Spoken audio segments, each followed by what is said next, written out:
Orang yang nggak tahu baca tulis, dia bisa menjalankan syariat. Saking mudahnya. Ya. Orang nggak sekolah pun, dia bisa menjalankan syariat. Kapan? Ketika dia mengikuti sunnah.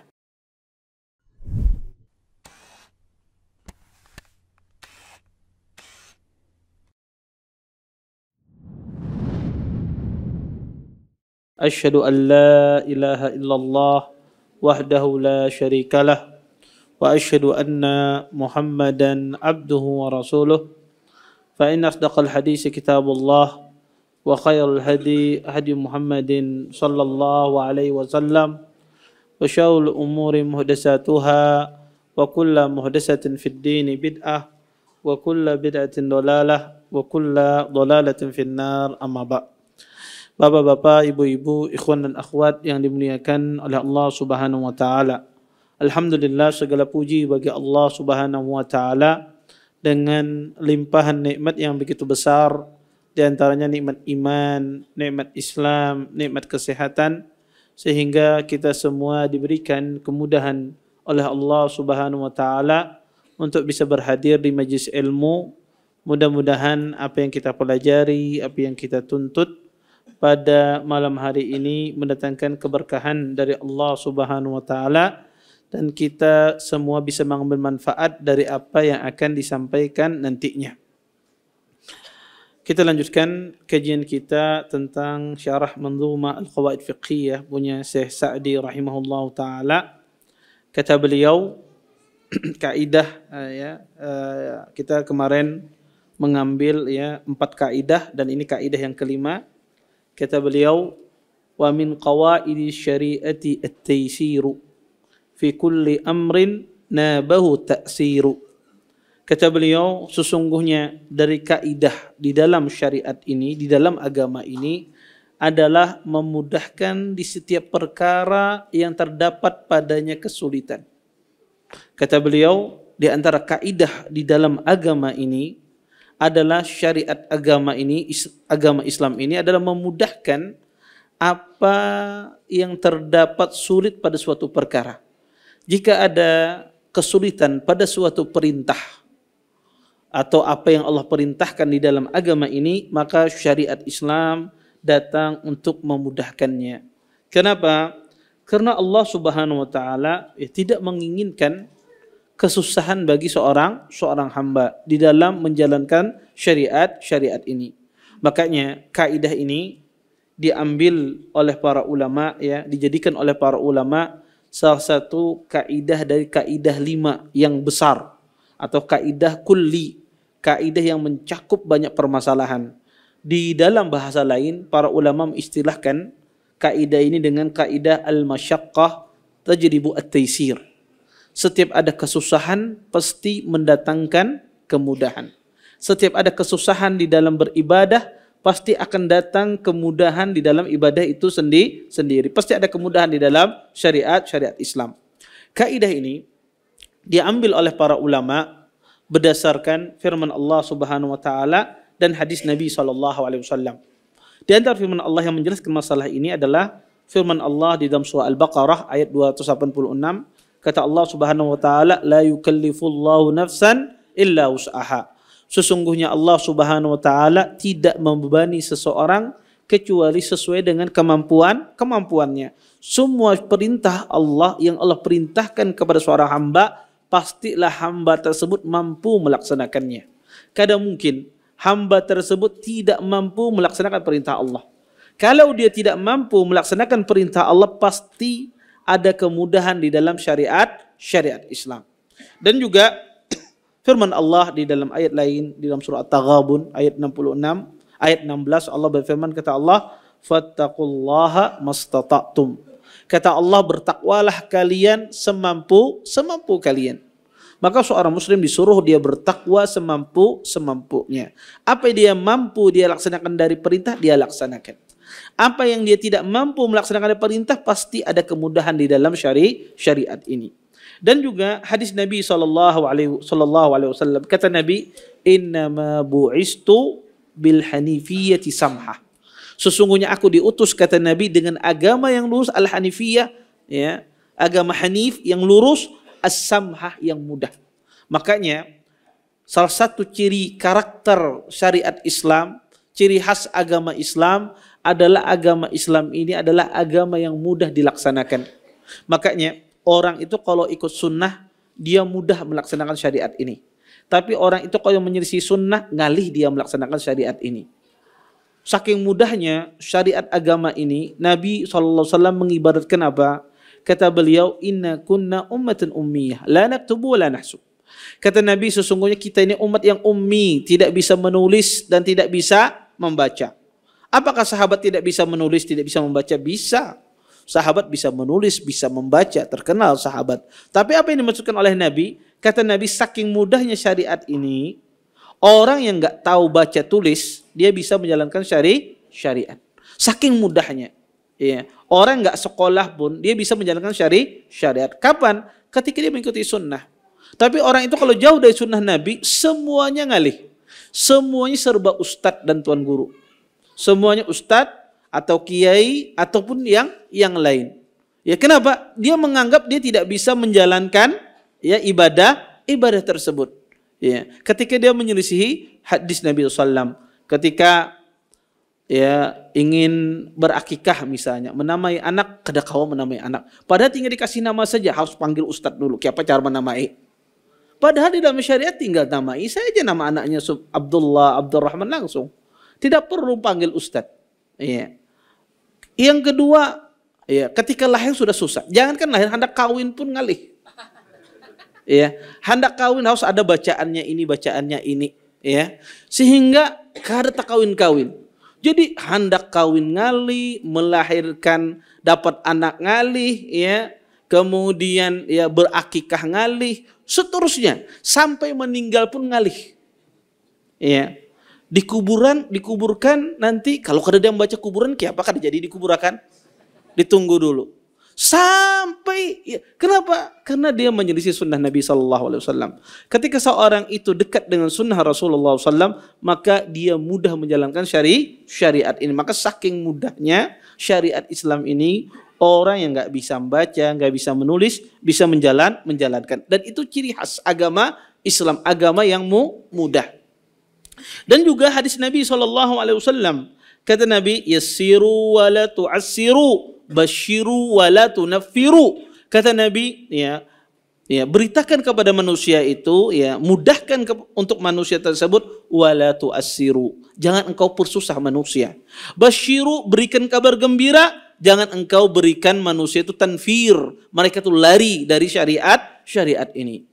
Karena Islam itu mudah, ya maka mudahkanlah kata Nabi SAW.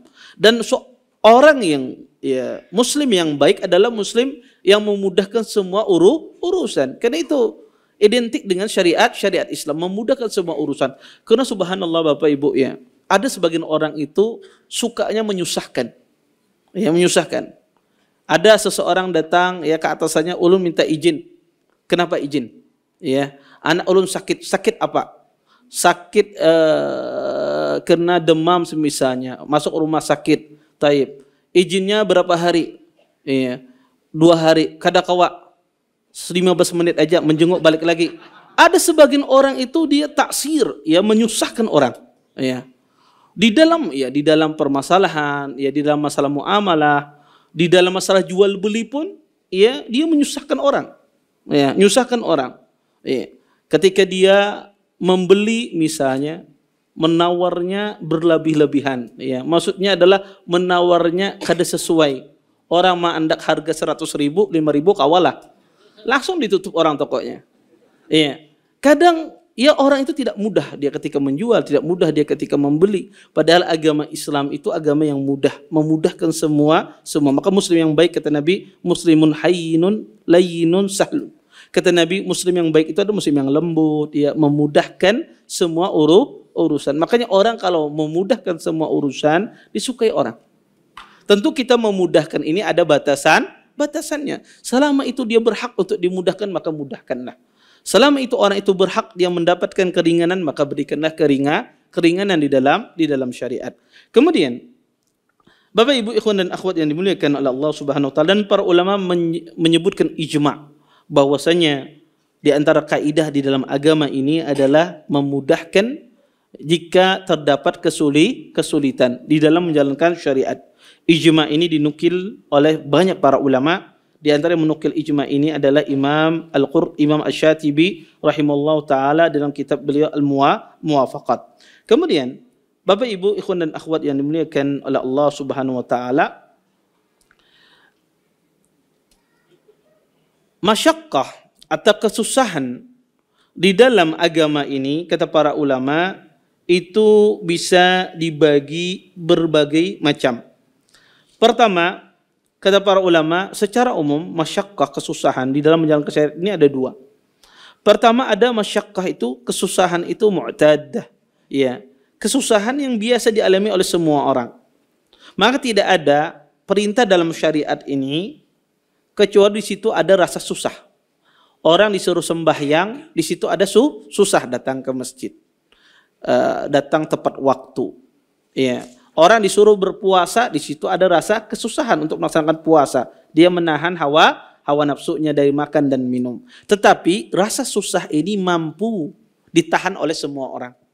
Siapapun bisa dia melaksanakan sholat. Walaupun di situ ada kesusahan, tapi semua orang bisa mengerjakannya.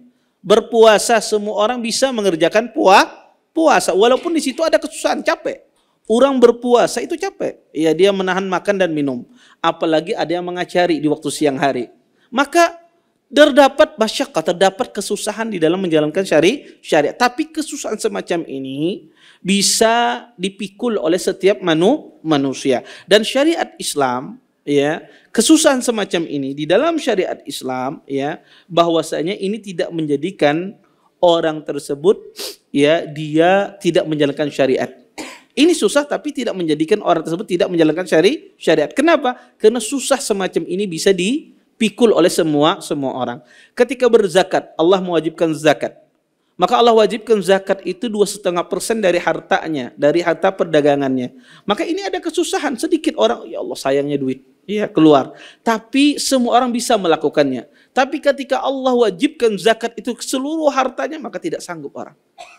Ini jenis pertama kesusahan yang semua orang bisa melaksanakannya. Kemudian yang kedua, ada kesusahan yang keluar dari kemampuan manusia.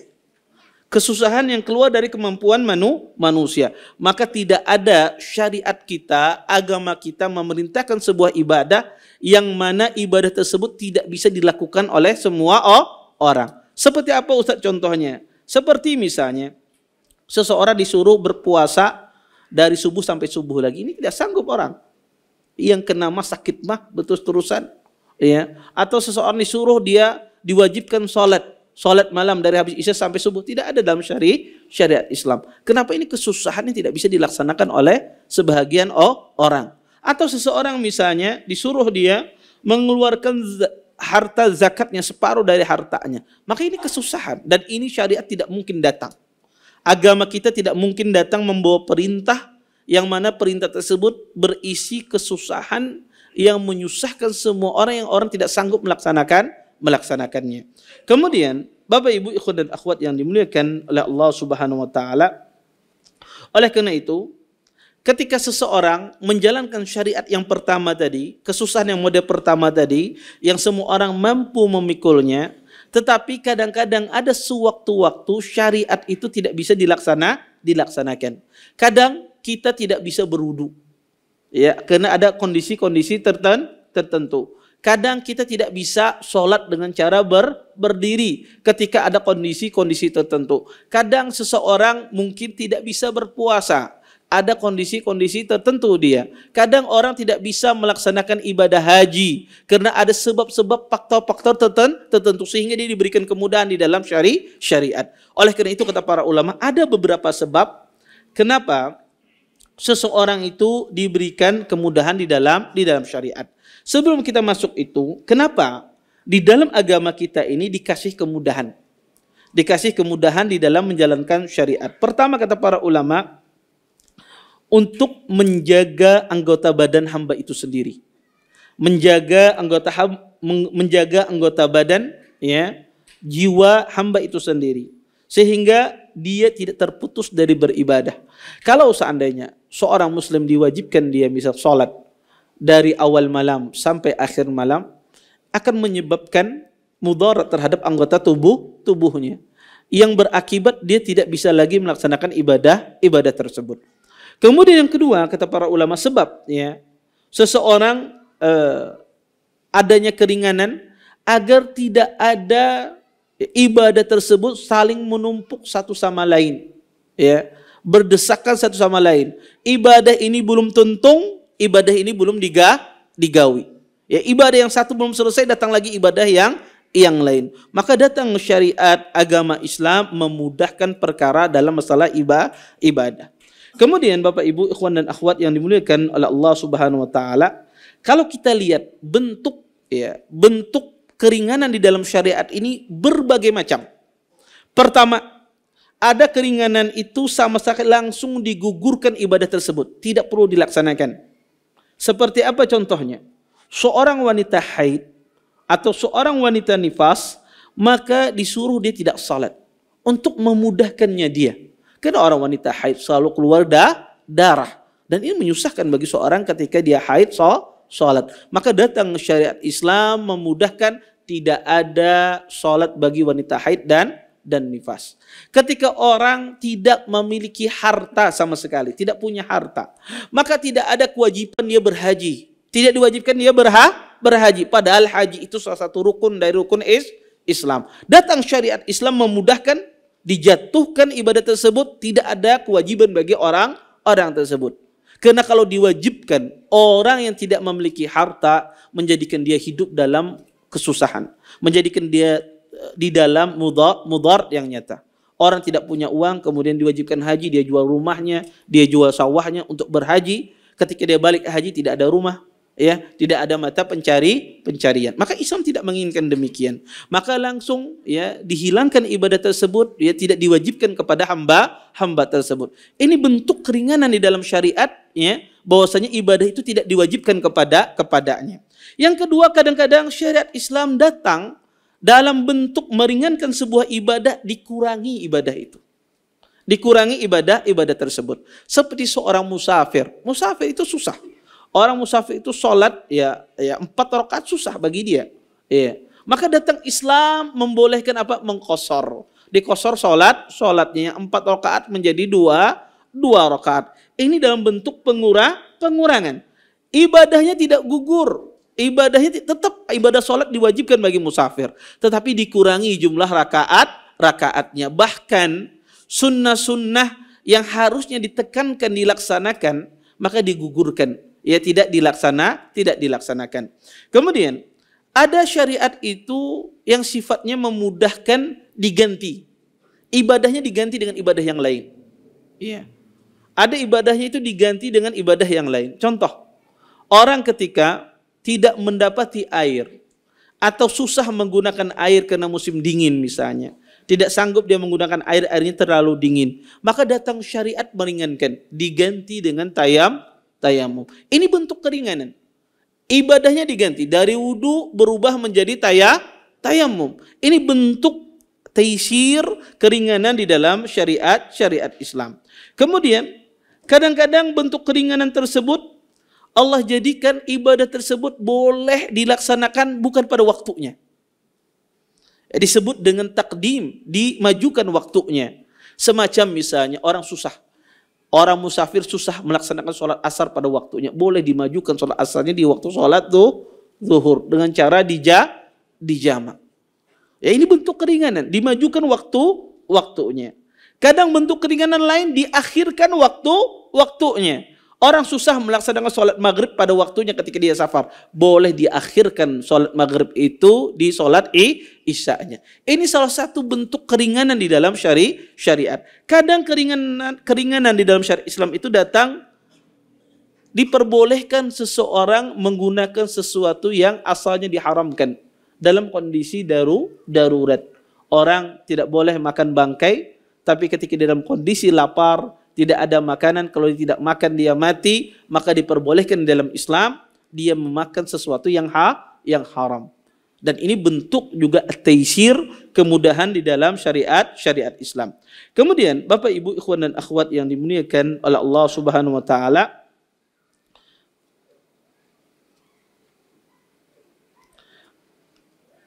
ada beberapa sebab kenapa ibadah itu diringankan. Yang asalnya kita diperintahkan suatu ibadah untuk dilaksanakan, kemudian datang perintah untuk meringankan ibadah ini, ada beberapa sebab melatar belakanginya. Pertama, kata para ulama, melatar belakangi ibadah itu diringankan karena orang tersebut melakukan, ya, karena orang tersebut dia lupa, ya. Dia lupa atau dia keliru, tidak sengaja melakukan hal tersebut. Maka ketika ada orang lupa, tidak sengaja melakukan hal tersebut, maka dia diberikan keringanan, ya, di dalam syariat Islam. Allah Subhanahu wa taala berfirman dalam Al-Qur'an, Allah mengatakan, "Rabbana la tu'akhidna in nasina aw akhtana." Ya Allah, jangan Engkau hukum kami jika kami lupa atau jika kami salah. Kemudian kata Abdullah bin Abbas, "Innallaha tazawaza an ummati al-khata' wan nisyan." Sesungguhnya Allah Subhanahu wa taala, kata Nabi SAW, mengampuni umatku kalau dia salah, kalau dia lupa. Contoh misalnya, di antara bentuk seorang itu lupa atau salah, ya, ketika dia melaksanakan ibadah kemudian datang keringanan dalam masalah ini adalah seseorang yang sholat misalnya, di bajunya ada najis, dia lupa di baju itu ada najis. Seorang wanita yang suci dari haidnya, kemudian dia pakai baju yang terkena darah haid, dia lupa bahwasanya baju itu bekas kena darah haid, kemudian dia sholat dengan baju najis tersebut. Ketika selesai sholat dia baru tahu, subhanallah, ternyata bajuku terdapat najis. Maka di antara bentuk kemudahan di dalam syariat, apakah wanita itu disuruh dia mengulang sholatnya? Tidak. Maka sholatnya dia anggap sah. Sholatnya dianggap sah. Kenapa? Karena dia dikasih uzur akibat dia lupa. Akibat dia lupa. Ya, akibat dia melakukan sebuah kesalahan disebabkan karena dia lupa. Atau seseorang misalnya, dia ketika makan, ya, ketika berpuasa, dia makan karena dia lupa hari ini hari berpuasa. Biasanya orang yang kada terbiasa berpuasa kemudian tiba-tiba berpuasa, misalnya puasa Asyura, puasa Arafah, padahal seumur hidup jarang berpuasa. Iya, pas berpuasa kadang-kadang kada ingat, ya. Kadang-kadang, ya, refleks langsung, ya, lihat ada nasi goreng langsung makan. Iya. Iya, sampai sore hendak berbuka hanya ingat, subhanallah tadi ana puasa. Iya, dari pagi sampai pada sore bermakan aja sidin. Pas hendak berbuka ingat ya, subhanallah, ini azan, ya. Ternyata tadi anda berpuasa, akhirnya makan pulang sidin. Maka orang semacam ini sah tidak puasanya? Sah puasanya. Allah Subhanahu wa taala tidak menghukum orang karena dia lupa, walaupun dia mendapatkan nikmat di dalam ibadah tersebut, ya. Maka ini salah satu bentuk keringanan di dalam syariat. Kemudian, ya, atau seseorang misalnya dia sholat dalam kondisi tidak berwudu, dia lupa, ya, dia, ya, bangun subuh langsung beruncat dari kasurnya karena mendengar qomat, langsung beruncat, langsung pergi ke masjid.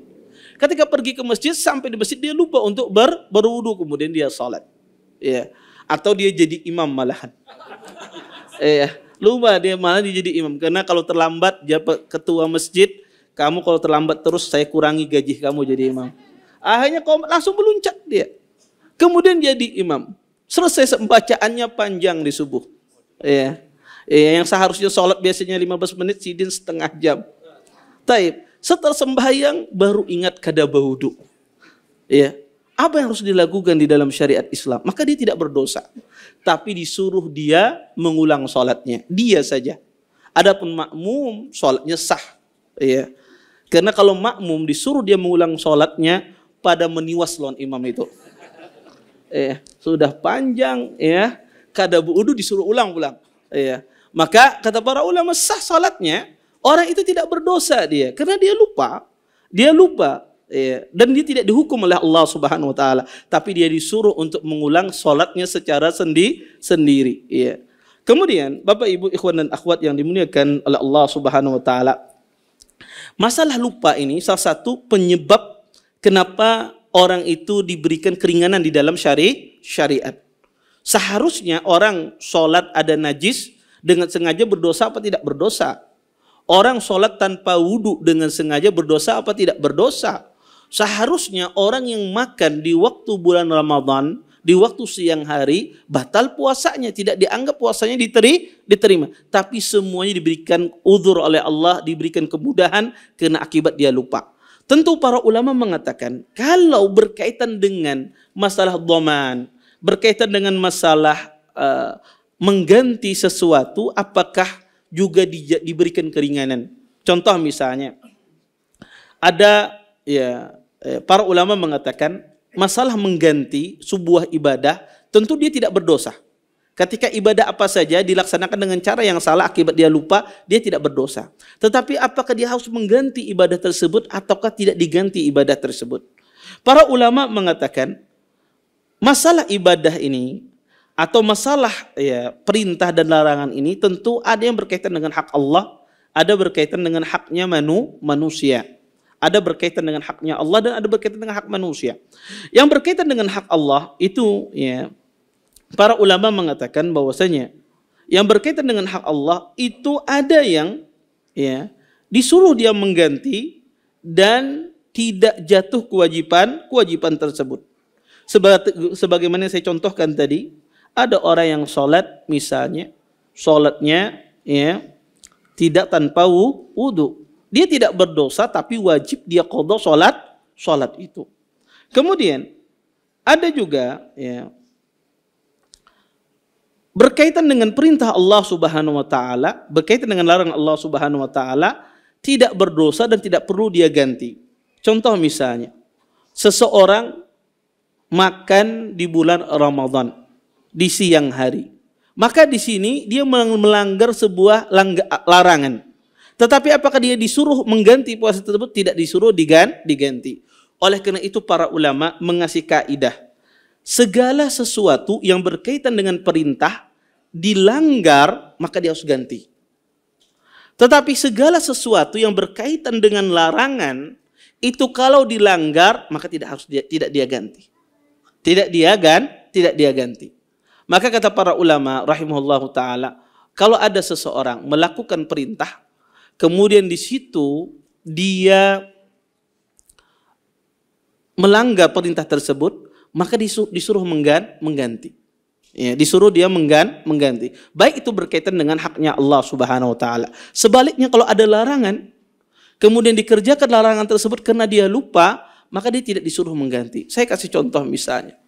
Asalnya orang itu tidak boleh sholat dalam kondisi najis. Ketika dia sholat dalam kondisi najis, dia melanggar larangan.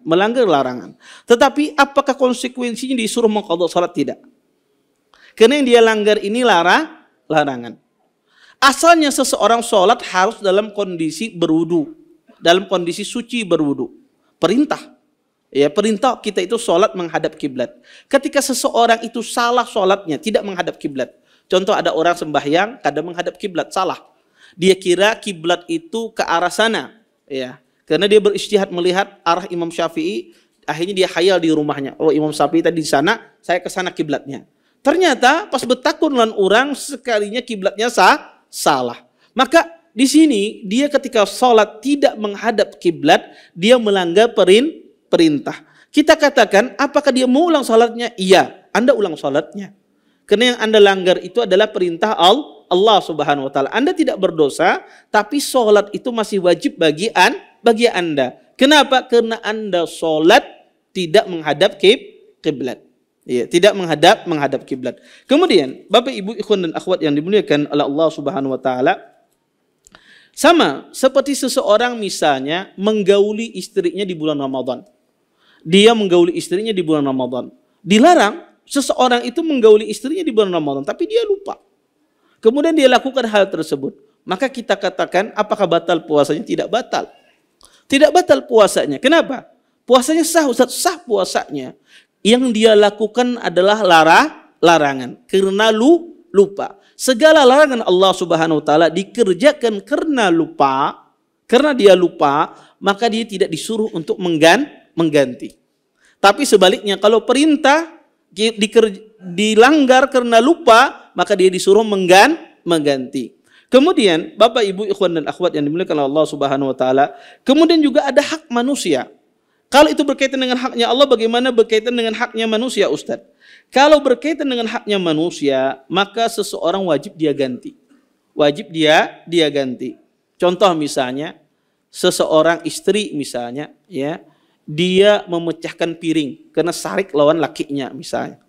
Dia pecahkan piring. Ya, ternyata piring itu adalah piring tetangga. Ya, bukan piring lakinya. Ya, taib. Jadi lakinya, aku kan mau bertanggung jawab, sudah ikam sariki, keluar duit pulang lah aku, kata lakinya. Aku tidak mau mengganti. Taib. Apakah wajib sang wanita ini mengganti padahal dia lupa? Ya, ini bukan piring dia lupa. Ya, dan dia tidak sengaja ingin memecahkan piring tetangga. Kita katakan wajib dia ganti. Karena itu berkaitan dengan haknya manusia. Ya, berkaitan dengan haknya manusia. Kemudian Bapak Ibu ikhwan dan akhwat yang dimuliakan oleh Allah Subhanahu wa taala, di antara sebab yang kedua, kenapa diringankan di dalam syariat? Pertama karena lupa. Kadang agama Islam meringankan sebuah ibadah disebabkan karena orang itu jahil, tidak mengerti, tidak tahu hukumnya. Akibat dia tidak tahu hukumnya, Allah Subhanahu wa taala ringankan. Ya, ringankan ibadah tersebut. Para ulama mengatakan jahil di dalam agama itu banyak. Pertama kata para ulama, ada orang itu jahil dalam perkara agama yang berkaitan dengan usuluddin, yang berkaitan dengan asal agama seperti tauhid, akidah dan yang lainnya. Maka kata para ulama, orang yang berkaitan jahil dengan usuluddin, dengan agama, ulama khilaf. Apakah dikasih udzur apa tidak dikasih udzur? Contoh misalnya, kalau ada orang ditanya tentang masalah malaikat, ini orang ini jahil banget, tidak mengerti. Ditanya tentang malaikat, pian tahulah ada makhluk Allah namanya malaikat. Kada tahu, aku hanya sekali mendengar ada malaikat. Dia tidak pernah belajar. Iya, dia tidak pernah mengerti. Dia ditanya, tahu nggak Anda nama Rasul yang terakhir yang diutus di muka bumi? Nama Rasul Anda tahu nggak Anda? Siapa yuk kada ingat nah. Dia tidak tahu, lupa nama Nabi Muhammad SAW. Ini adalah usul agama. Ini adalah rukun iman. Dia jahil terhadap rukun iman. Apakah orang semacam ini diberi uzur atau tidak? Dia jahil dalam perkara agama yang sangat mendasar. Dia misalnya tidak mengerjakan salat lima waktu. Ditanya, kenapa Anda tidak mengerjakan salat 5 waktu? Saya tidak tahu salat itu wajib. Saya kira masuk Islam itu sudah, mengucapkan asyhadu an la ilaha illallah wa asyhadu anna muhammadar rasulullah sudah. Kada ada lagi ibadah yang lain, mati masuk surga. Dia pikirannya demikian, dia jahil dalam perkara agama. Maka kata para ulama, apakah orang-orang semacam ini dikasih uzur di dalam syariat? Kita tahu salah satu pembatal keislaman, apa kata Syekh Muhammad bin Abdul Wahab dan Waqidul Asyar, pembatal keislaman yang ke-10 adalah i'radu ad-dinil Islam bil kulliyah. Seseorang berpaling dari agama ini secara total. Orang berpaling dari agama ini secara total itu ada pembatal keislaman. Bentuk orang itu berpaling dari agama secara total, dia tidak mau mempelajari agamanya. Dia tidak mau mempelajari agama, sholat karena mau belajar. Tentang tauhid tidak mau belajar. Pokoknya karena mau belajar dah. Yang penting aku ini mukmin, sudah aku mati masuk surga. Dia tidak mau. Dan ini subhanallah banyak terjadi di masyarakat kita. Di masyarakat kita kadang-kadang ya, karena mau belajar tauhid. Di masyarakat kita itu sangat simpel memahami akidah. Apa kata mereka? Orang kada syirik itu yang penting di hatinya percaya Allah itu Tuhan, sudah selesai. Kalau di hati ikam masih percaya Allah itu Tuhan, sudah apa aja yang ikam lakukan kada syirik. Hendak mengasih apakah di mengasih apakah di pohon, ya meminta apa kalau pohon, yang penting yakin Allah yang mengasih. Ya itu kada, dan itu keyakinan di masyarakat. Meyakini bahwasanya kalau meyakini Allah itu masih penciptanya, maka itu kada syirik. Sangat simpel mereka mengartikan syirik tersebut. Ini kata Syekh Muhammad Abdul Wahab, salah satu orang itu ya bisa dia keluar dari Islam akibat dia meninggalkan agama secara kulliyah, secara total, tidak mau mempelajarinya, tidak mau memahaminya. Maka kalau ada orang dia hidup kemudian tidak mengerti rukun iman, Ketika ditanya malaikat kada tahu, ada namanya malaikat. Ketika ditanya nama Nabi Muhammad tidak tahu nama Nabi Muhammad sallallahu alaihi wasallam. Apakah orang semacam ini dikasih uzurnya atau tidak dikasih uzurnya? Di sini khilaf di kalangan para ulama. Kata para ulama rahimallahu taala, orang itu dikasih uzur walaupun pada perkara-perkara yang mendasar semacam ini kalau dia jahil. Sebagian lagi ahlul ilm mengatakan orang tersebut tidak dikasih uzur pada perkara-perkara semacam ini kalau seandainya memungkinkan dia untuk mengetahui. Contoh misalnya, orang itu hidup di kota, banyak kajian, banyak ilmu yang bisa dia dapatkan, tetapi dia tidak mau, dia tidak mau untuk mencari, tidak mau dia untuk mempelajari, padahal kalau dia cari dia akan dapat begitu mudah. Tapi dia tidak mau, sehingga dia jahil terhadap perkara agama, jahil total. Tidak mengerti sholat, kada sembahyang, kada mengerti iman bil malaikat, kada mengerti iman bil yaumil akhir, tidak mengerti beriman kepada Rasul, jahil secara total. Yang dia tahu cuma asyhadu an la ilaha illallah wa anna muhammadar rasulullah. Kata para ulama tentang orang yang jahil terhadap perkara agama, padahal perkara itu ada perkara yang tidak boleh seorang jahil tentangnya. Maka ini pendapat yang rajih dalam masalah ini adalah kalau memungkinkan orang itu mendapatkan ilmu tersebut, dia hidup di kota, kemudian wasilah untuk mendapatkan ilmu itu sangat mudah, tapi dia tidak mendapatkan, maka ini bisa jadi kejahilan yang tidak dikasih uzur. Kemudian yang kedua, ada kejahilan disebabkan orang itu baru masuk Islam. Ada orang itu kadang jahil dalam perkara agama ini, dia baru masuk Islam. Maka banyak orang kalau mu'allaf itu ketika masuk Islam, banyak dia tidak tahu dalam perkara ibadah. Kadang dia tidak tahu tata cara sembahyang, kadang dia tidak tahu tentang masalah zakat, puasa. Maka ini adalah orang yang diberikan uzur atas kejahilannya. Kemudian yang ketiga, ada orang itu hidupnya di kampung, di pedalaman, dan dia jauh dari ilmu agama, sehingga banyak hal-hal yang dia tidak ketahui dari perkara agama ini. Maka orang-orang semacam ini juga diberikan uzur atas kejahilan dia. Kemudian Bapak Ibu, ada juga orang yang hidup di negeri kafir, hidup di barat, di Eropa. Kemudian dia tidak mengenal Islam kecuali sedikit, dan dia tidak memiliki pengetahuan yang cukup tentang agama Islam. Maka orang semacam ini juga dikasih uzur atas kejahilannya, karena dia hidup di negara yang di situ tidak ada penjelasan atau tentang informasi tentang agama Islam. Kemudian Bapak Ibu ikhwan dan akhwat yang dimuliakan oleh Allah Subhanahu wa taala, kata para ulama rahimahullahu taala, orang itu kalau dia jahil dalam perkara ibadah, maka orang tersebut tentu dimaafkan. Tentu dia dimaafkan. Kalau berkaitan dengan hukum taklifi. Berkaitan dengan hukum taklifi itu adalah berkaitan tentang masalah wajib, haram, makruh, mubah, maka itu adalah hukum taklifi.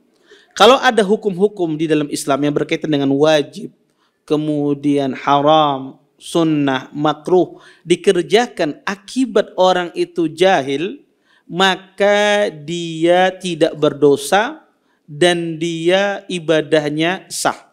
Contoh misalnya, ada orang sembahyang misalnya, dia sembahyang berbicara di dalam sholat. Dia tidak tahu bicara dalam sholat kada boleh. Kemudian dia berpender dalam sembahyang. Kemudian baru setelah itu dia tahu tentang bahwasanya tidak boleh berbicara di waktu sholat. Apakah disuruh dia untuk mengulangi sholatnya? Tidak. Tidak disuruh dia mengulangi sholatnya. Kenapa? Karena berbicara sholat termasuk larangan. Hukumnya haram. Dan ini hukum taklifi. Maka dia tidak disuruh untuk mengulangi sholatnya. Kenapa? Karena dia dikasih uzur di dalam syariat. Makanya ada seorang sahabat, beliau Muawiyah bin Hakam. Beliau tidak tahu sholat itu tidak boleh berbicara. Dulu di awal-awal Islam, orang ketika sembahyang itu boleh berbicara. Ketika sembahyang itu boleh berbicara. Kemudian turun ayat Allah, qumu lillahi qanitin, laksanakanlah salat dengan qanitin, dengan ikhlas, dengan khusyuk. Maka ayat ini melarang berbicara di dalam salat. Sahabat ini ketika datang, dia tidak tahu turun ayat ini. Kemudian ada orang bersin di dalam sholat. Kemudian sahabat ini mengucapkan yarhamukumullah. Dia menjawab orang bersin di dalam sholat. Semua sahabat menoleh kepada sahabat yang mengucapkan yarhamukumullah ini untuk mengasih kode jangan menjawab. Tapi sahabat ini marah. Kenapa dia dipelototin? Ya, kemudian dia mengatakan, kenapa kalian melihat saya dengan pandangan semacam itu? Dia berbicara di waktu sholat sambil dia mengasihkan suaranya. Kenapa kalian melihat saya semacam ini? Sebagai sahabat masih kode karena boleh bicara. Tapi dia tidak tahu. Setelah selesai sholat, Nabi SAW selesai sholat, Nabi memanggil. Tadi kata Nabi, siapa yang berbicara di waktu sholat? Kata sahabat saya, wahai Rasulullah. Kemudian kata Nabi, sesungguhnya sholat ini tidak boleh. Tidak pantas sholat ini kecuali berzikir, bertasbih, membaca Al-Quran. Maka kata Muawiyah bin Hakam, ma ra'aitu mu'alliman ahsana minhu. Saya tidak pernah melihat seorang guru yang lebih baik daripada Nabi SAW. Ma qaharani. Beliau tidak membentakku dan tidak mencelaku. Maka ini contoh. Kalau seandainya perintah itu dilanggar akibat hukum yang wajib, hukum yang haram, itu dilanggar akibat karena kejahilan, dia tidak berdosa dan dia tidak disuruh untuk mengulang. Tetapi kalau berkaitan dengan hukum wad'i itu adalah hukum yang Allah tetapkan yang berkaitan dengan sebab, syarat atau penghalang.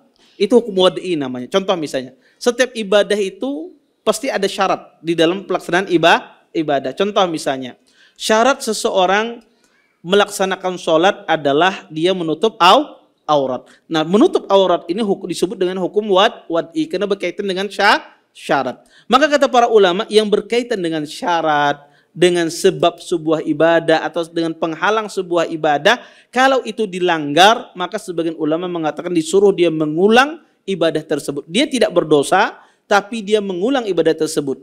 Kejahilannya dia dikasih uzur kejahilan, dia tidak berdosa, tapi dia tidak dikasih uzur untuk meninggalkan ibadah tersebut. Disuruh dia mengerjakan, disuruh dia mengulangi. Contoh misalnya, ada orang menyembelih hewan kurban.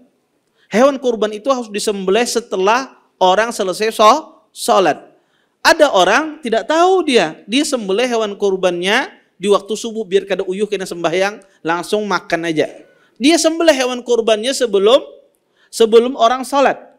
Kemudian baru setelah itu dia tahu ternyata tidak boleh menyembelih hewan kurban sebelum sholat. Kita katakan apakah sah sembelihannya? Apakah sah ibadah kurbannya? Kita katakan tidak sah ibadah kurbannya. Kambing yang disembelih tadi itu kambing biasa, menjadi sedekah biasa. Kenapa Ustaz tidak sah? Bukankah dia jahil? Betul, dia jahil. Dia tidak berdosa dari sisi ini. Tapi dia tetap disuruh ya untuk mengulang sembelihannya. Dia beli kambing lagi, dia sembelih setelah sholat. Kenapa tidak boleh? Karena ini berkaitan dengan syarat. Karena salah satu syarat disembelih hewan tersebut adalah ketika sudah selesai sholat.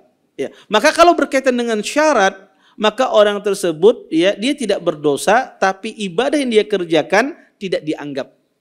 Ibadah yang dia lakukan tidak dianggap. Ya. Wallahu alam, ini yang bisa yang Unu sampaikan. Insya Allah nanti kita lanjutkan karena penjelasan kaidah ini panjang, ya. Karena kaidah ini sangat luas ya penerapannya. Nanti kita akan lanjutkan ya sebab-sebab dikasih uzur yang ketiga, keempat dan seterusnya. Mungkin ini yang bisa ulun sampaikan. Sisa waktu yang ada kita jawab beberapa pertanyaan. Baik. Pertanyaan langsung boleh kalau ada yang bertanya langsung. Silakan. Mendoakan keburukan. Pertama ya wanita semacam ini mana ini yang bertakon. Baik. Pertama ini kecemburuan yang berlebihan ya, kecemburuan yang berlebihan sampai bidadari pun dikesali ya pemacam. Tentu lakinya kedua nih kawin non bini ini. Ya. Pertama Bapak Ibu ikhwan dan akhwat yang dimuliakan oleh Allah Subhanahu wa taala, sifat cemburu itu emang dimiliki oleh seorang wanita. Ya, sifat cemburu itu sifat ya dimiliki oleh seorang wanita. Maka wanita itu dia pencemburu, gurur. Ya, jangankan itu Aisyah saja cemburu dengan Ummu Sulaim ya ketika mengasih makanan kepada tamu Nabi SAW di rumah Aisyah. Ya gharrat ummukum kata Nabi. Sesungguhnya ibunda kalian cemburu karena Aisyah memecahkan memecahkan piring yang dikasih oleh Ummu Sulaim. Maka Sifat cemburu itu ada pada diri wanita. Dan masing-masing wanita itu berbeda-beda tingkat kecemburuannya. Kecemburuan itu dalam batasannya boleh, tidak ada masalah. Tapi kalau kecemburuan itu berlebihan, ini yang tidak boleh. Kecemburuan yang berlebihan itu tidak dibenarkan di dalam syariat. Cemburu boleh, cemburu yang beralasan. Tapi cemburu yang tidak beralasan, maka itu tidak diperbolehkan di dalam syariat. Dan cemburu itu bisa dihilangkan. Dihilangkan dengan apa, Ustadz? Pertama, ya, dihilangkan dengan berdoa. Seorang istri dia berdoa kepada Allah agar dihilangkan sifat cemburu pada dirinya. Seorang laki suami juga berdoa kepada Allah agar dihilangkan sifat cemburu bagi hati istrinya. Sebagaimana Nabi SAW ketika menikahi Ummu Salamah, kata Ummu Salamah radhiyallahu taala anha, beliau menolak pinangan Nabi SAW di awal. Kenapa? Kata Ummu Salamah, wahai Rasulullah, saya punya anak. Kemudian wahai Rasul, saya pencemburu. Kemudian kata Rasulullah, adapun anakmu saya yang menanggungnya, saya akan menafkahinya. Adapun sifat cemburu di hatimu, saya berdoa kepada Allah akan dihilangkan. Maka menunjukkan ini cemburu itu bisa seseorang berdoa kepada Allah Subhanahu wa taala dihilangkan. Ya, ini bukan saya mengajari bapak-bapak berdoa kepada Allah biar istriku kada cemburu lagi aku kawin dan semisalnya, kada. Tetapi sifat cemburu itu bisa dihilangkan dengan seseorang berdoa kepada Allah Subhanahu wa taala. Kemudian yang kedua, sifat cemburu itu muncul, cemburu yang kada beralasan itu muncul akibat kejahilan dia terhadap agama. Maka obatnya ada dengan dia belajar menuntut ilmu. Dia belajar menuntut ilmu. Maka seorang muslimah, ya, cemburu terhadap bidadari semacam ini tidak beralasan. Ya, tidak beralasan, ya. Ini bidadari, ya, mereka marah terhadap wanita yang tidak memuliakan suaminya. Kenapa? Karena laki-laki ketika dia masuk surga mendapatkan bidadari. Ketika seorang wanita tidak memuliakan suaminya padahal dia diperintahkan untuk memuliakan suaminya, mengangkat derajatnya, beradab dengan adab yang tinggi, maka Allah Subhanahu wa taala menjadikan hukumannya apa? Hukumannya wanita tersebut dicela oleh para bidadari. Jangankan para bidadari, para malaikat pun melaknat seorang wanita yang tidak melayani suaminya. La'anat hal malaikat hatta tusbih. Ketika suaminya meminta kepada istrinya, kemudian istri tidak mau, maka para malaikat melaknat sampai pagi hari. Akibat dia tidak taat kepada suaminya. Islam menjadikan ketaatan terhadap suami melebihi ketaatan kepada dua orang tua. Banyak para wanita, subhanallah, ya, banyak para wanita itu tidak sadar. Mereka menganggap kada berdosa. Ini banyak para wanita, para istri menganggap kada berdosa kalau menyariki laki. Banyak para wanita, Anda tanya istri di rumah, dia merasa tidak berdosa kalau menyariki lakinya, memamai lakinya, menceleng lawan lakinya, ini merasa kada berdosa. Iya, padahal itu sebuah dosa.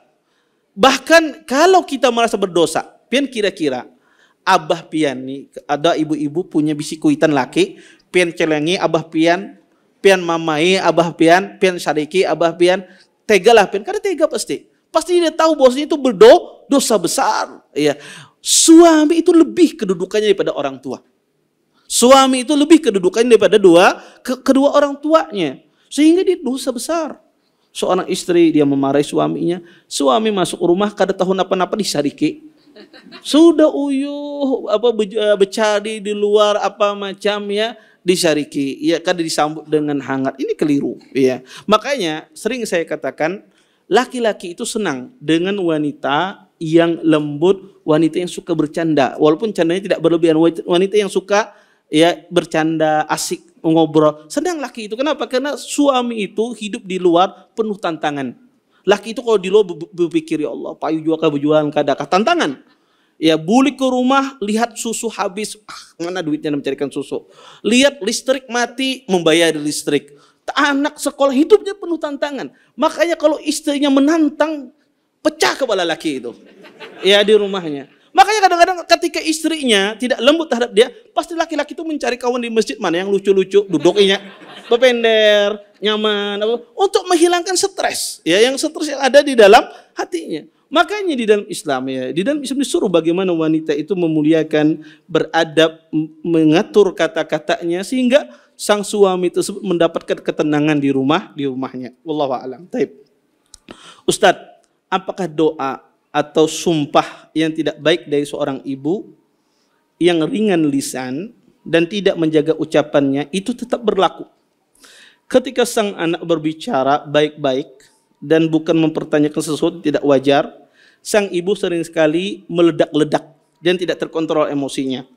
Berikut dengan doa atau sumpah yang tidak baik turut menyertainya. Hal yang ditanyakan tersebut memang diperlukan kala itu, yaitu sang anak laki-laki hanya meminta izin untuk menikah. Dan ia sudah berusaha bertutur kata yang baik, Ustadz, dan bukan pertanyaan yang tidak bermutu.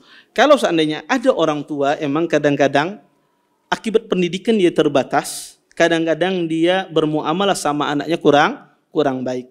Kalau sang anak itu mengutarakan permintaannya dengan penuh adab, kemudian orang tua menyikapinya dengan sikap yang salah, sikap yang emosi tadi, menyambati apa macam ya, disambati anaknya dan seterusnya, ya.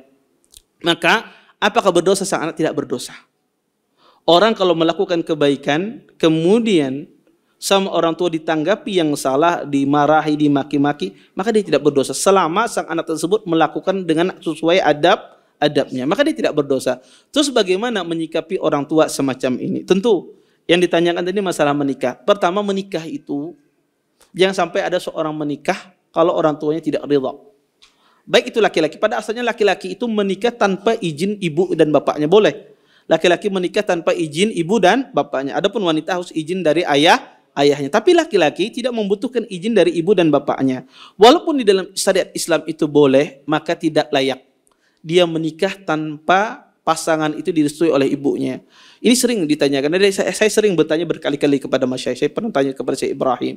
Saya pernah tanya kepada Syekh Abdul Muhsin, bagaimana kasus orang menikah ibunya tidak ridha terhadap anaknya. Kata beliau, jangan menikah ya dengan wanita yang tidak diridhai. Kenapa?